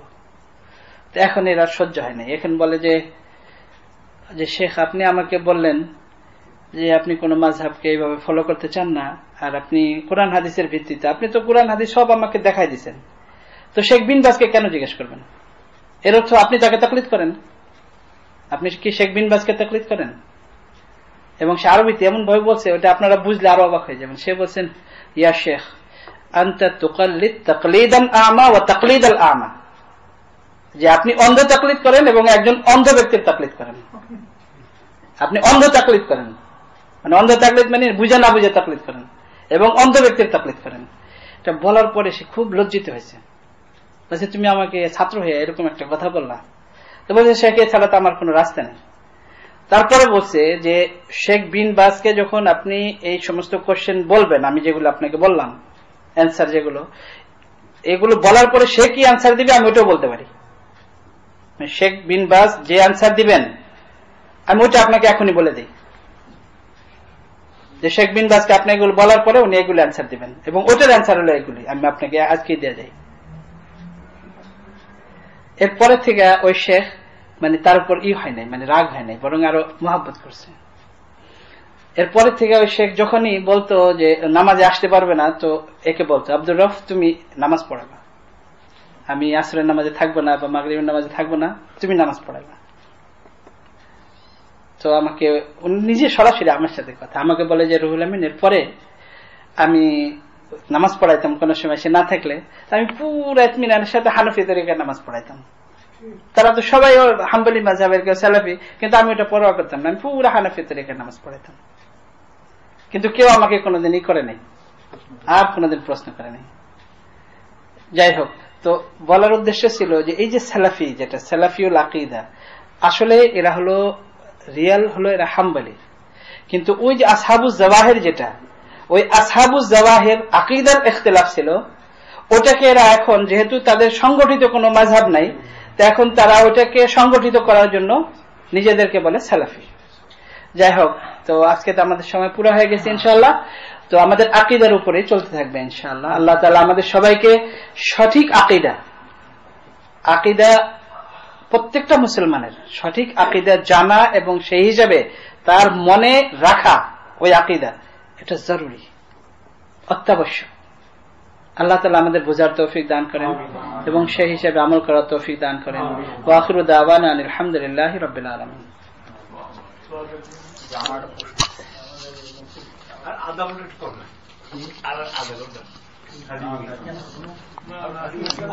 স্ট্রিট সম্পর্কে এরকম আন্দোলন হচ্ছে, বিভিন্ন রকমের প্রোগ্রাম হচ্ছে, বিভিন্ন রকমের এটা বন্ধ করার জন্য হচ্ছে। এই ওয়াল স্ট্রিটের সম্পর্কে আমাদের জায়েজ না জায়েজ এ সম্পর্কে আমাদের ইসলামী মতবাদ, ইসলামী শরীয়ত আসলে আপনার প্রশ্ন তো খুব সুন্দর, কিন্তু আমার অসুবিধা হলো যে আমি কোন সময় কোন বয়ানে পলিটিক্যাল, রাজনৈতিক, আমি কোনো কিছু পলিটিক্যাল না, এটা যেহেতু আমাদের পলিটিশিয়ানও না, আমি রাজনৈতিক কোনো কথা বলি না। আমি যা বলবো শুধু কোরআন হাদিসের ভিত্তিতে, এবং যাগুলো মনে করেন এই জমিনের বুকে যেগুলো, ওগুলি বলি না। আমি বলি যেগুলো জমিনের নিচে আর আসমানের উপরে, এর মধ্যে কি হয় এগুলো আমি বলি না। বুঝছেন তো? মানে জমিনের নিচে মরার পরে কি হবে খবরে এটা, আর আসমানের উপরে কি এটা, এর ভিতরে যা হয় এগুলো সম্পর্কে আমি একটা প্রশ্ন আপনার খুব গুরুত্বপূর্ণ, কিন্তু আমি সরি আমি এটা আমার একটা প্রশ্ন যে নামাজের বিষয়, আমরা যে ফজরের নামাজ পড়তে আসবে, এসে দেখতেছি ইমাম এবং কাতা সব দাঁড়িয়ে গেছে, আমি একটু দেরি করে আসছি। এখন আমি কি সুন্নাত পরে কি ওই জামাতে শরীক হবো, না সুন্নাত বাদ দিয়ে জামাতে শরীক হবো? এটাই তো আমি ধারাবাহিকভাবে এটা আমাদের আসবে। তারপরে যেহেতু আপনি কোশ্চেন করেছেন, সংক্ষেপে বলে যে এটা হলো যে রাসূলুল্লাহ সাল্লাল্লাহু আলাইহি ওয়াসাল্লাম ফজরের 2 রাকাত সুন্নতের ব্যাপারে এত বেশি গুরুত্ব আরোপ করেছেন যে যদি তোমাকে তেজ ঘোড়া দৌড়ানো অবস্থায় তোমাকে পা দিয়ে তোমাকে মেরে ফেলে, তারপরেও তুমি ফজরের এই 2 রাকাত ছাড়বে না। এখন ইমাম আবু হানিফা রাহমাতুল্লাহ আলাইহির চিন্তাধারা হলো খুব ডিপলি। এই নামাজের গুরুত্ব অনুধাবন করে ইমাম আবু হানিফা রাহমাতুল্লাহ আলাইহি বলেন যে অন্যান্য সুন্নতের সাথে ফজরের 2 সুন্নতের সাথে কম্পেয়ার করা যাবে না, যে কোনো মূল্যে পড়তেই হবে। আচ্ছা, আরেকটা হলো যে হুজুর সাল্লাল্লাহু আলাইহি ওয়াসাল্লাম কোনদিন সুবহে সাদিক হওয়ার পরে, সুবহে সাদিক তো আমরা সবাই বুঝি, মানে ফজরের টাইম শুরু হওয়ার পরে ফজরের জামাত পর্যন্ত এই 2 রাকাত সুন্নত ছাড়া আর অন্য কোনো নামাজ পড়েন নাই সারা জীবনে। আর ফজরের নামাজের পর থেকে নিয়ে, মানে জামাতের পর থেকে নিয়ে ইশরাক পর্যন্ত, যেটা মানে মাকরুহ, তখন পর্যন্ত হুজুর সাল্লাল্লাহু আলাইহি ওয়াসাল্লাম কোনো নামাজ পড়েন নাই সারা জীবনে। তাহলে যদি আমি এই 2 রাকাত না পড়ি, তাহলে নামাজ আমার ছুটেই যাবে, কোনো রাস্তা নেই। এই জন্য ইমাম আবু হানিফা রাহমাতুল্লাহ আলাইহি বলেন যে যদি এমন হয় যে আমি 1 রাকাত নিশ্চিত পাবো, তাহলে আমি 2 রাকাত সুন্নাত পড়ব। আর যদি আমার মনে হয় যে দ্বিতীয় রাকাতেও ইমাম রুকুতে চলে যাবে, তাহলে আমি সুন্নাত ছেড়ে দেব। হ্যাঁ, তখন আমি ওই ফজর মানে ফরজ নামাজ পড়ার পরে পড়বো না, একেবারে ইশরাকের পরে। এটাও শুধু আমরা আল্লাহর কাছে আশা করবো যে যেন ওই সওয়াবটা পাই, পাবো কিনা জানি, কিন্তু যেন পাই। আর যেহেতু ইশরাকের অনেক ফজিলত আছে, তো সেই হিসাবে আমরা 2 রাকাত পড়ে হয়তো আল্লাহর কাছে আশা করতে পারি সওয়াব পাবো। হ্যাঁ, এটা। আর ইমাম শাফি রাহমাতুল্লাহ আলাইহি এবং সাথে এই যারা সালাফি এরা, কিন্তু এদের মধ্যে আমি কিন্তু কম্পেয়ার করি না কোনো সময়। ইমাম শাফি রাহমাতুল্লাহ আলাইহির মাযহাব হিসেবে যখন বলবো, ওটা কিন্তু আমি অনেক মহব্বতের সাথে এবং অনেক আজমতের সাথে বলবো, এবং ওটাকে আমি সঠিক মনে করে বলবো। কিন্তু এই সালাফিদের যেটা আমি বলবো, ওটা কিন্তু সেই হিসেবে বলবো না, আমি ওটাকে কম্পেয়ার করি না। এই 4 মাযহাব হক, আহলুস সুন্নাতি ওয়াল জামাআহ। কিন্তু এই যে এরা যারা গায়রে মুকাল্লিদ বলেন, সালাফি বলেন, এদেরকে এদের সাথে কম্পেয়ার করা যাবে না। তো যখন আমি বলবো ইমাম শাফি রাহমাতুল্লাহ আলাইহির মাযহাব, তখন আপনারা এটাকে খুব সম্মানের সাথে নেবেন, এবং আমি ওটাকে হক মনে করে বলি। এবং এটা আপনাদেরকে বুঝাবো যখন, আপনারা খুব ভালোভাবে বুঝবেন যে 4 ইমাম হক কিভাবে। এগুলো আমি কোরআনের এক্সাম্পল দেবো, হাদিসের এক্সাম্পল দেবো, তাদের চিন্তাধারা পেশ করবো, আপনারা খুব ভালোভাবে বুঝবেন। ইমাম শাফি রাহমাতুল্লাহ আলাইহি ফজরের নামাজের গুরুত্ব বোঝানোর জন্য ইমাম শাফি রাহমাতুল্লাহ আলাইহি বলেন যে না, যদি 1 রাকাত ছুটে যায় তাহলে এমন অবস্থাতেও সুন্নাত পড়ব না। তার কারণ হাদিসে আছে যে যখন জামাত দাঁড়া শুরু হয়ে যায়, তখন অন্য কোনো নামাজ নেই। তো যেহেতু নামাজ শুরু হয়ে গেছে, এই জন্য অন্য কোনো নামাজ পড়া যাবে না। এটা হলো চিন্তাধারার পার্থক্য, হাদিস বুঝার পার্থক্য। যেমন অনেক মাসাইল আছে একই হাদিস, আমাদেরও দলিল একই হাদিস, ইমাম শাফি রাহমাতুল্লাহ আলাইহির দলিল সেম হাদিস, হাদিস বুঝতে পার্থক্য হয়ে গেছে। এগুলো আপনাদের আসবে কন্টিনিউ যদি আপনারা আসেন। এই দেশে আমার সবচেয়ে ভালো লাগে এই জন্য যে এই দেশে আপনাদেরকে বোঝানো অনেক সহজ, অনেক ইজি। বাংলাদেশে মনে করেন মসজিদে বসে এইভাবে, এগুলো তো মনে করেন যে সমস্ত জটিল মাসাইল যেগুলো এখন আপনাদেরকে বললাম, এগুলো তো আমরা উপরের জামাতের ছাত্রদেরকে বলি, যেগুলো আপনাদেরকে এখন বললাম। কিন্তু আপনারা মাশাআল্লাহ সবাই বুঝছেন তো, বুঝে গেছেন নাকি? কিন্তু এগুলো ছাত্রদেরকে বুঝাইতে আমাদের অনেক কষ্ট হয়, আর সেখানে জনসাধারণকে বোঝানো যায়। কিন্তু এটা বাংলাদেশি মসজিদে এভাবে বোঝানো যাবে না, তার কারণ বিভিন্ন ধরনের লোক থাকে। সেই জন্য এখানে অনেক ভালো লাগে যে কোনো কথা বোঝানো যায়, যেগুলো আমরা ছাত্রদেরকে বুঝাই ওগুলো আপনাদেরকে বোঝানো যায়। তারপরেও আপনাদেরকে তার অত ডিপলি বলি না, যেগুলো ছাত্রদেরকে বলা হয় আপনাদেরকে অনেক সহজ করে মানে করা হয়, বলা হয়। যদি আপনারা কন্টিনিউ আসেন তাহলে ইনশাআল্লাহ আকীদার উপরে চলবে। তারপরে ওই যে সমস্ত মাসাইল যেগুলোর মধ্যে আমাদের সাথে তাদের মতবিরোধ, এগুলোকে খুব ক্লিয়ার করে কোরআন হাদিসের আলোকে বলা হবে। আমার প্রশ্ন আছে, জি প্রশ্ন হলো যে আমরা যে মিলাদ শরীফে ক্যাম্প করি, মিলাদ শরীফ সম্পর্কে আমার একটু জানতে ইচ্ছে করে যে ক্যাম্প করা হচ্ছে বলবেন, ইনশাআল্লাহ বলবে, এগুলো আসবে সব ধারাবাহিক আসলে সবগুলো আসবে। নামাজ সম্বন্ধে একটা প্রশ্ন হলো যে নামাজের সময় যে আমরা দাঁড়াই, যে আমরা বলি ইন্নি ওয়াজহাতু ওয়াজহিয়া লিল্লাযী ফাতারা সামাওয়াতি ওয়াল আরদ, এবং যে আমরা বলি নিয়ত যে বলি যে নাওয়াইতু লিল্লাহি তাআলা, এগুলো কি বলতে হয়? এটা আপনার খুব সুন্দর এবং এটার উত্তর আমার দিতেই হবে, যেহেতু এটা তার পলিটিক্যাল কথা না। খুব সুন্দর সবচেয়ে প্রশ্ন হলো যে রাসূলুল্লাহ সাল্লাল্লাহু আলাইহি ওয়াসাল্লাম সাহাবায়ে কেরাম এটা করছেন। সবচেয়ে গুরুত্বপূর্ণ বিষয় হলো নিয়ত, যেটা নাওয়াইয়াল নিয়ত, এটা হলো ইন্টেনশন, যেটা মনের ইন্টেনশন, মানে মনের যেটা, এটাই হলো নিয়ত। নিয়তের জন্য কোনো শব্দের প্রয়োজন নেই, যার কারণে আরব মাশায়েখ তারা বলেন যে নিয়ত শব্দে উচ্চারণ করা এটা বিদআহ। আর নন আরব যারা, তারা বলেন যে আমরা তো যেহেতু আরব না এবং আমাদের জন্য সবকিছু একটু কঠিন, এই জন্য যদি কেউ মুখে মানে নিজেকে স্মরণ করানোর জন্য যে আমি নামাজ পড়ি, গুরুত্ব বোঝানোর জন্য যদি কেউ মুখে উচ্চারণ করে, তাহলে এটাকে বিদআত বলা ঠিক হবে, এতটুকু পার্থক্য। কিন্তু আসলেও যেটা নিয়ত, যেটা আপনি মনে করেন এসে আসরের নামাজে দাঁড়াচ্ছেন, আপনার মুখে কিছু বলার দরকার এটাই নিয়ত। কিন্তু পার্থক্য হলো যে আরব মাশায়েখ ওনারা বলেন যে মুখে বলা এটা বিদআত, আর আমাদের নন আরব মাশায়েখ যারা ওনারা বলেন যে এটাকে বিদআত বলা যায়, যেহেতু নিজেকে স্মরণ করানোর জন্য সে মুখে উচ্চারণ করে। এই হল পার্থক্য। আর ইন্নি ওয়াজহাতু এটা হলো আসলে জায়নামাজে যখন আপনি দাঁড়াবেন, একাকী নামাজ পড়বেন, তখন এটা হলো খুব ভালো, এটার মিনিং খুবই ভালো। এটার মিনিং বলে দেই, তো কোরআন শরীফে আছে, ইন্নী ওয়াজহাতু ওয়াজহিয়া লিল্লাযী, আমি আমার ফেসকে, চেহারাকে আমি আল্লাহর দিকে করলাম, লিল্লাযী সেই আল্লাহর জন্য, ফাতারাস সামাওয়াতি ওয়াল আরদ যিনি আসমান জমিন সবকিছুকে কোনো প্ল্যান প্রোগ্রাম কোনো কিছু ছাড়া আল্লাহ তাআলা সৃষ্টি করেছেন। প্ল্যান প্রোগ্রাম বলতে মানে আল্লাহর প্ল্যান না, মানে যেরকম আমাদের থাকে না আর্কিটেকচার, এরকম কোনো প্ল্যান আছে।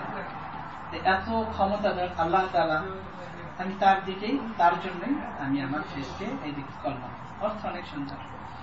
কিন্তু এটার সাথে যখন আপনি নফল করবেন, একাকী নামাজ পড়বেন, তখন এটা বলবেন ভালো। আর যদি আপনি জামাতে পড়েন, তারপরে যখন আপনি দাঁড়াবেন, তখন এটার সাথে নামাজের সাথে এবং ওই নিয়তের সাথে কোনো সম্পর্ক নেই।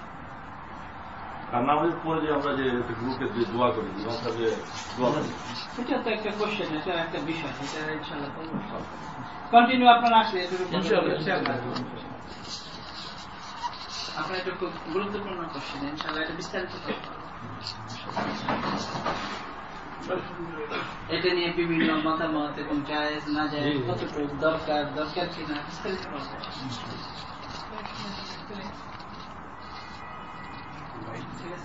أولئك وأعدائنا وأعداء الإسلام فانصرنا اللهم انصرنا ولا تنصر علينا اللهم زدنا ولا تنقصنا اللهم أكرمنا ولا تهنا اللهم ارحمنا ولا تسلط علينا بذنوبنا من لا يخافك ولا يرحمنا رب اغفر وارحم وتجاوز عما تعلم فإنك أنت العزيز الأكرم سبحان ربك رب العزة عما يصفون وسلام على المرسلين والحمد لله